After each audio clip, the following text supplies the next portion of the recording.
Hello friends, welcome back to the channel fitness priest. आज हम ऐसे मिनरल्स के बारे में बात करने वाले हैं जो हमारी बॉडी के वाइटल फंक्शंस के लिए बहुत ज्यादा इंपॉर्टेंट हैं।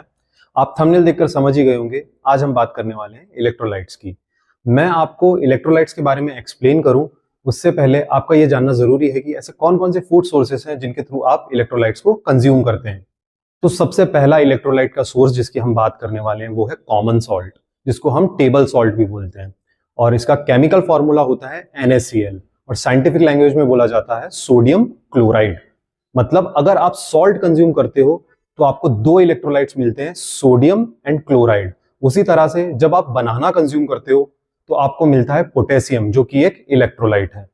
सेम अगर आप डेयरी प्रोडक्ट्स कंज्यूम करते हो तो आपको कैल्शियम मिलता है।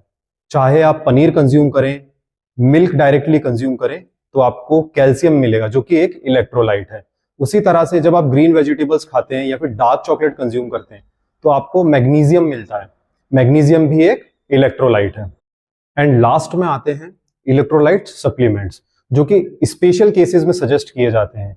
जैसे कि आपको कोई इलनेस है, आपको डायरिया हुआ है, आपको वॉमिटिंग ज्यादा हो रही है, जिस कारण से आपकी बॉडी डिहाइड्रेट हो जाती है, उस केस में आपको ORS सजेस्ट किया जाता है। ORS बेसिकली इलेक्ट्रॉल्स का कॉम्बिनेशन होता है, उसमें सोडियम, पोटेशियम, मैग्नीशियम होता है। तो स्पेशल केसेस में आपको सप्लीमेंट भी सजेस्ट किया जाता है। और या फिर आप कोई एथलीट हैं तो उस केस में भी आपको इलेक्ट्रोलाइट्स सजेस्ट किए जाते हैं, क्योंकि आप बहुत लंबे समय तक ट्रेनिंग करते हैं, कॉम्पिटिटिव एथलीट हैं, तो इस कारण से आपको काफी स्वेट होता है, आपको पसीना आता है, उससे भी काफी सारे इलेक्ट्रोलाइट्स हमारी बॉडी से बाहर निकलते हैं। तो उनकी कमी को पूरा करने के लिए हमें इलेक्ट्रोलाइट्स सजेस्ट किए जाते हैं। तो ये सारी चीजें बताने का पर्पस सिर्फ इतना ही था कि आप इस वीडियो से रिलेट कर पाएं। आप चाहे इलेक्ट्रोलाइट्स के बारे में इस वीडियो से पहले जानते थे या ना जानते थे, पर फिर भी आप इन इलेक्ट्रोलाइट्स को कंज्यूम करते हैं। तो चलिए अब स्टार्ट करते हैं और समझते हैं, जानते हैं इलेक्ट्रोलाइट्स के बारे में कि इलेक्ट्रोलाइट्स क्यों कहा जाता है, इलेक्ट्रोलाइट्स क्या होते हैं, इनके कौन कौन से वाइटल फंक्शंस हैं हमारी बॉडी में, और अगर इनका इम्बैलेंस होता है हमारी बॉडी में तो क्या क्या प्रॉब्लम्स हमें हो सकती हैं। तो सबसे पहला क्वेश्चन जिसे हम डिस्कस करने वाले हैं वो है कि इलेक्ट्रोलाइट्स होते क्या हैं। तो इलेक्ट्रोलाइट्स ऐसे मिनरल्स हैं जिन्हें पानी में डिसॉल्व करने पर ये डिसोसिएट हो जाते हैं चार्ज पार्टिकल्स में, जिन्हें हम आयंस बोलते हैं। और आयंस भी डिफरेंट चार्जेस कैरी करते हैं। जो पॉजिटिवली चार्ज आयन होते हैं उनको हम बोलते हैं कैटायन, और जो नेगेटिवली चार्ज पार्टिकल्स होते हैं उनको बोला जाता है एनायन। अब क्वेश्चन आता है कि इन्हें इलेक्ट्रोलाइट्स बोला क्यों जाता है। जैसे कि आप नाम से समझ पा रहे होंगे कि इनका रिलेशन इलेक्ट्रिसिटी से है। जब हम इलेक्ट्रोलाइट्स एंड वाटर के कॉम्बिनेशन से बने हुए सॉल्यूशन में इलेक्ट्रिसिटी सप्लाई प्रोवाइड कराते हैं, तो जो इस सॉल्यूशन में इलेक्ट्रोलाइट्स के आयंस प्रेजेंट होते हैं, इनमें मूवमेंट होता है, और इस मूवमेंट के कारण इस सॉल्यूशन में इलेक्ट्रिसिटी फ्लो होती है, इलेक्ट्रिक करंट फ्लो होता है, और ये सॉल्यूशन एक बहुत अच्छा कंडक्टर बन जाता है इलेक्ट्रिसिटी का। इसी प्रॉपर्टी के कारण इलेक्ट्रोलाइट्स को इलेक्ट्रोलाइट बोला जाता है। अब नेक्स्ट क्वेश्चन आता है कि कौन कौन से इलेक्ट्रोलाइट्स हमारी बॉडी के लिए इंपॉर्टेंट हैं। तो sodium, potassium, calcium, magnesium, chloride, phosphate and bicarbonate हमारी बॉडी के लिए बहुत इंपॉर्टेंट है। तो इस वीडियो में अभी हम डिटेल में बात नहीं करेंगे इन इलेक्ट्रोलाइट्स के बारे में। उसके लिए मैं अलग से पूरी सीरीज लेकर आऊंगा जिसमें हर इलेक्ट्रोलाइट को एक सेपरेट वीडियो में आपको एक्सप्लेन करूंगा। अभी हम इस वीडियो में आगे जानेंगे कि इलेक्ट्रोलाइट्स के क्या क्या इंपॉर्टेंट फंक्शंस है हमारी बॉडी में, एंड अगर इलेक्ट्रोलाइट्स का इम्बैलेंस होता है हमारी बॉडी में तो क्या क्या प्रॉब्लम्स आ सकती हैं। अब नेक्स्ट क्वेश्चन आता है कि ऐसे कौन कौन से फंक्शंस है हमारी बॉडी में जिनको इलेक्ट्रोलाइट्स कंट्रोल करते हैं। तो सबसे पहला है nervous system function, second muscle function, third proper hydration, fourth हमारी बॉडी का pH लेवल। तो सबसे पहले हम बात करने वाले हैं नर्वस सिस्टम फंक्शन की, किस तरह से इलेक्ट्रोलाइट्स नर्वस सिस्टम फंक्शन को कंट्रोल करते हैं। तो जब आपका ब्रेन इलेक्ट्रिकल सिग्नल सेंड करता है नर्व सेल्स के हेल्प से, जिनको हम न्यूरॉन्स भी बोलते हैं, ताकि वो कम्युनिकेट कर सके हमारी बॉडी के अदर सेल्स से, तो जो ये सिग्नल्स हमारा ब्रेन इमिट करता है न्यूरॉन्स की हेल्प से, उन्हें हम नर्वस इंपल्सेस बोलते हैं। और ये इंपल्सेस तब जनरेट होती हैं जब नर्व सेल मेम्ब्रेन के चार्ज में चेंजेस आते हैं। और ये चार्ज में चेंजेस तब आता है जब नर्व सेल मेम्ब्रेन के एक तरफ से दूसरी तरफ सोडियम का मूवमेंट होता है। और जब ऐसा होता है तो एक चेन रिएक्शन स्टार्ट हो जाती है जिसके कारण सोडियम आयन का मूवमेंट नर्व सेल मेम्ब्रेन के अक्रॉस बढ़ जाता है। तो इससे हमको समझ में आता है कि सोडियम हमारे ब्रेन फंक्शन के लिए कितना इंपॉर्टेंट है, जो कि एक इलेक्ट्रोलाइट है। तो अब हम बात करेंगे मसल फंक्शंस की, किस तरह से इलेक्ट्रोलाइट्स मसल फंक्शंस को कंट्रोल करते हैं। तो जब हम हमारी मसल्स को कॉन्ट्रैक्ट करते हैं, मतलब शॉर्टन करते हैं, उस समय हमारी मसल्स के जो फाइबर्स होते हैं वो एक दूसरे के ऊपर स्लाइड करते हैं, मूवमेंट करते हैं, और इस प्रोसेस में कैल्शियम हमारे लिए बहुत जरूरी होता है। उसी तरह से जब हमने मसल को कॉन्ट्रैक्ट करा तो रिलैक्स भी करना पड़ेगा, उसकी नॉर्मल पोजीशन में वापस लेकर आना होगा।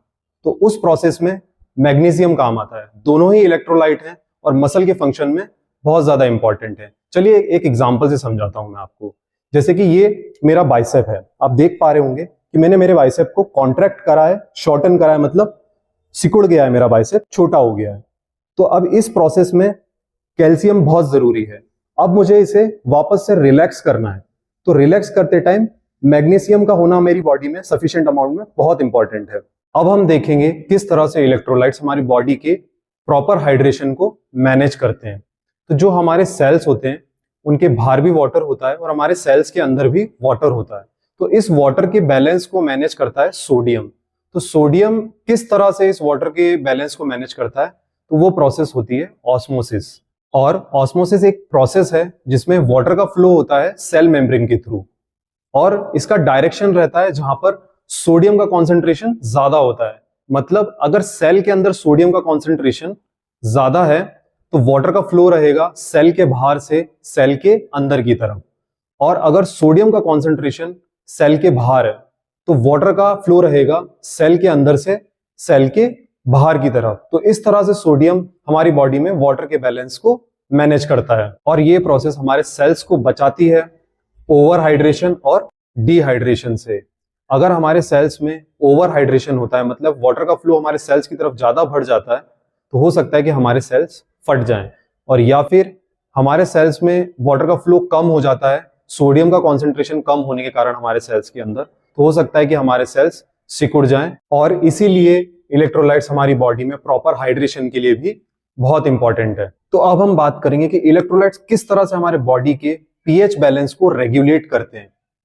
तो मैं आपको समझाऊं किस तरह से इलेक्ट्रोलाइट्स पीएच बैलेंस को रेगुलेट करते हैं, उससे पहले आपका जानना जरूरी है कि पीएच क्या होता है।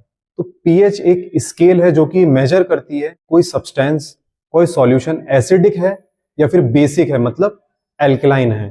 तो आपको स्क्रीन पर एक इमेज दिख रही होगी पीएच स्केल की, तो उस पर नंबरिंग होगी 1 से लेकर 14 तक। तो उसमें बीच वाला नंबर है 7। तो 7 जो है वो न्यूट्रल पॉइंट होता है कि कोई भी सब्सटेंस और सॉल्यूशन न्यूट्रल है, ना ही वो एसिडिक है और ना ही बेसिक है। अगर हम 7 से नीचे जाते हैं 6, 5, 4, 3, 2, 1, तो एसिडिक लेवल बढ़ता जाता है। और अगर हम 7 से ऊपर जाते हैं 8, 9, 10, 11, 12, 13, 14, तो बेसिक लेवल मतलब एल्कलाइन लेवल उस सब्सटेंस का, सॉल्यूशन का बढ़ता जाता है। तो ये तो मैंने आपको बताया कि पीएच स्केल किस तरह से काम करती है। अब हम समझते हैं कि किस तरह से इलेक्ट्रोलाइट्स हमारी बॉडी में पीएच को रेगुलेट करते हैं।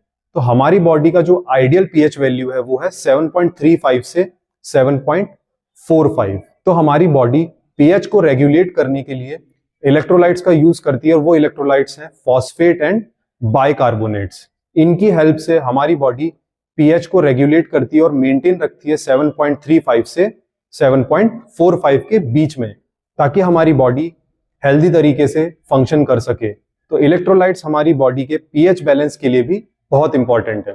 तो अब बात करते हैं नेक्स्ट क्वेश्चन की कि अगर हमारी बॉडी में इलेक्ट्रोलाइट का इम्बैलेंस होता है तो वो कितना खतरनाक हो सकता है। तो समटाइम्स ऐसी सिचुएशंस बन जाती हैं जब हमारे ब्लड में इलेक्ट्रोलाइट्स के लेवल या तो बहुत ज्यादा हो जाते हैं या फिर बहुत लो हो जाते हैं, और इलेक्ट्रोलाइट्स के इस डिस्टरबेंस के कारण हमारी हेल्थ सफर कर सकती है, और कुछ केसेस में ये जानलेवा भी हो सकता है। अब सवाल आता है कि इलेक्ट्रोलाइट का इम्बैलेंस होता क्यों है। तो उसके कई कारण हो सकते हैं, जैसे कि हमारी बॉडी डिहाइड्रेट है, हमारे आसपास का एनवायरनमेंट काफी हॉट है, समर सीजन चल रहा है और उस कारण से हमें काफी स्वेट आ रहा है, या फिर हम बीमार हैं, हमें वॉमिटिंग हो रही है, हमें डायरिया है, तो ऐसी सिचुएशन में हमारी बॉडी डिहाइड्रेट होती है और इलेक्ट्रोलाइट का लॉस होता है। इस कारण से हमारी बॉडी में इलेक्ट्रोलाइट का इम्बैलेंस हो सकता है। तो इस सिचुएशन में सबसे पहले हमें डॉक्टर सजेस्ट करता है कि आपको ORS पानी के साथ कंज्यूम करना चाहिए, ताकि आपकी बॉडी में फ्लूइड एंड इलेक्ट्रोलाइट का बैलेंस फिर से मेंटेन हो सके। एंड इलेक्ट्रोलाइट इम्बैलेंस के और भी कई कारण हैं, जैसे किडनी डिजीज होना, ईटिंग डिसऑर्डर होना, मतलब आप ऐसे फूड्स को कंज्यूम करते हैं जिसमें किसी इलेक्ट्रोलाइट का अमाउंट ज्यादा है और किसी इलेक्ट्रोलाइट का अमाउंट बहुत कम है, या फिर किसी एक्सीडेंट में आप बहुत सीवियरली बर्न हुए हैं। तो ऐसी सिचुएशन में भी इलेक्ट्रोलाइट का इम्बैलेंस आपकी बॉडी में हो सकता है। एंड जनरली आपकी बॉडी में अगर माइल्ड इलेक्ट्रोलाइट इम्बैलेंस होता है तो उसके सिम्टम्स आपको नहीं पता चलेंगे, बट अगर बहुत सीवियरली इलेक्ट्रोलाइट इम्बैलेंस आपकी बॉडी में हुआ है तो उसके सिम्टम्स आपको दिखेंगे। आपको बहुत ज्यादा थकान होगी, आपके हार्ट रेट्स बढ़ जाएंगे, या फिर आपके हार्ट रेट्स इर्रेगुलर हो जाएंगे, मतलब आपका हार्ट या तो कभी बहुत तेज धड़केगा या फिर कभी स्लो हो जाएगा, और आपकी बॉडी में नमनेस हो सकती है और टिंगलिंग सेंसेशन हो सकते हैं, मतलब झंझनी जैसा एहसास हो सकता है आपको। कंफ्यूजन हो सकता है, मसल वीकनेस एंड आपको मसल्स में क्रैम्प आ सकते हैं, हेडेक हो सकता है, कन्वर्जन हो सकता है, मतलब आपको मिर्गी जैसे दौरे आ सकते हैं। और अगर आपको ऐसा लगता है कि आपको इलेक्ट्रोलाइट इम्बैलेंस के सिम्टम्स महसूस हो रहे हैं, फील हो रहे हैं, तो सबसे पहले आपको आपके फिजिशियन के पास जाना चाहिए और उससे कंसल्ट करना चाहिए। एंड अब लास्ट क्वेश्चन कि इलेक्ट्रोलाइट्स की नीड सबसे ज्यादा किन लोगों को है। तो सबसे पहले तो जो लोग बीमार हैं उन्हें इलेक्ट्रोलाइट्स की नीड सबसे ज्यादा रहती है, इसीलिए डॉक्टर उन्हें ORS सजेस्ट करता है, या फिर क्रिटिकल कंडीशन होने पर उन्हें ड्रिप लगाई जाती है। सेकेंड, उन लोगों के लिए जिनको स्वेट बहुत आता है उनके लिए इलेक्ट्रोलाइट बहुत ज्यादा जरूरी है।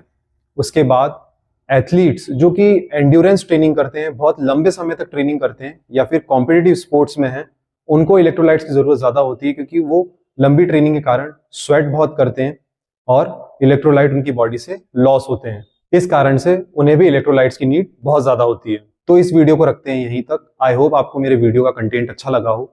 अगर मेरे वीडियो का कंटेंट आपको अच्छा लगा हो तो प्लीज इस वीडियो को लाइक करें, शेयर करें और मेरे चैनल को सब्सक्राइब करना ना भूलें। और कमेंट सेक्शन में कमेंट जरूर करें और मुझे बताएं कि आप और कौन कौन से टॉपिक्स पर वीडियो चाहते हैं और मैं कहाँ कहाँ पर इम्प्रूवमेंट्स कर सकता हूँ।